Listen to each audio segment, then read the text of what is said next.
Hi, I'm Michael Boyajian, and I'm going to be doing 3 videos today. This is the first one, and it's on the 3 books that should be coming out in the first quarter of 2023. One is another Mike and Jerry book. It's either 13 or 14 now. And then the other is about my father-in-law, Gus, who was an engineer for Grumman during the space program and was on the Lunar Lander project. And that was a major component to the mission to the moon and walking on the moon. And, I was doing the family tree, went back 2,000 years almost, and looking for heroic figures. And underneath our noses is my father-in-law, quietly cooking hamburgers on the barbecue, and he's part of the biggest thing in human history, the space program and the walking on the moon. But I'm not going to get to that yet.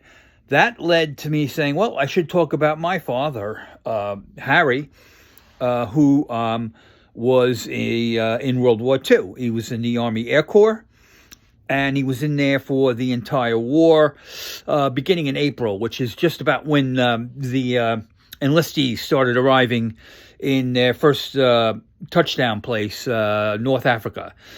And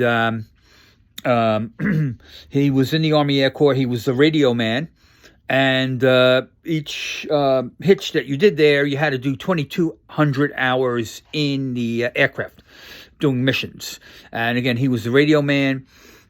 He couldn't be a pilot because he had an ear problem, which is ironic that he could do the radio man position, but that's neither here nor there.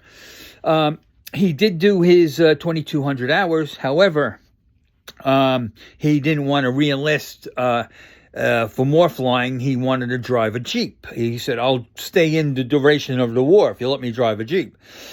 And they agreed to it, and the reason he wanted to drive the Jeep and not fly anymore was because he had seen his best friend killed on the runway.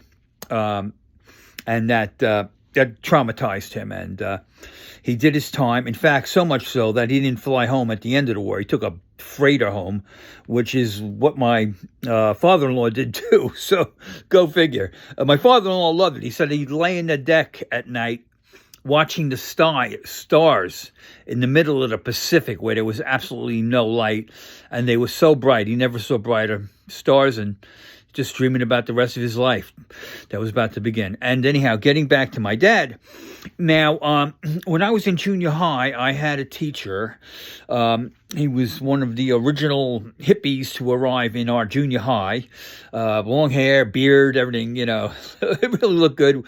My mother was friends with him because she worked for the district. And it wasn't the hair or the beard that she recalled. She said he was the first teacher to wear jeans. So go figure. But the kids loved him, and he was a great teacher. And one of the books he assigned to us was a wow book for me, life changer. And I never laughed so hard about such a serious subject from the minute I opened the book to the minute I closed it. I never thought that was possible, that you could be laughing so hard with a book. And that book was Joseph Heller's Catch-22.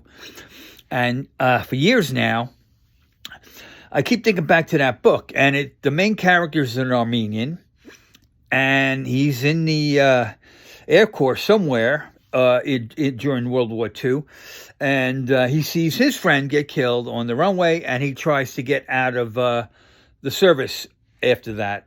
I believe. I haven't read it in a long time, but I'm always wondering that did Joseph Heller use my father as a foundation to the book? Because my dad was in the Army Air Corps, saw his friend killed on the runway. In the Heller book, the guy was cut in half by the propellers of a plane.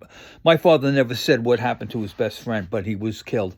In the Heller book, the Armenian Yossarian, he tries to just get out of the military entirely.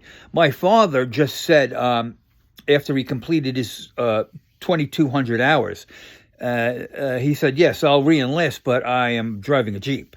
And they went back and forth quite a bit. And in the end, they said, okay, you could drive a Jeep. And it is my recollection that he told us that the flight that his buddies were begging him to come with them on, and he refused because his hours were done and he was assigned to the Jeep. That flight disappeared. It was never seen again. It was carrying a shipment of gold. So who knows what happened? But anyhow, the name of the book is Harry Boyajian, U.S. Army Air Corps Airman. And should be coming out about March of 2023. And again, right now I'm gathering up not memorabilia, but the accoutrements of the soldiers, what they wore, the dog tags, the wristband. I thought it was all lost. However, I found that I had the wristband. I also had a self-winding watch that he acquired over there, and also I know it's not politically correct now, but you got to remember this is early 1940s.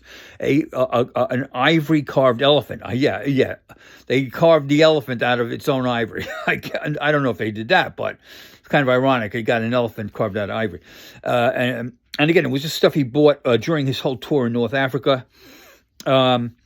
He did. He was very humane and. Not a discriminatory bone in his body.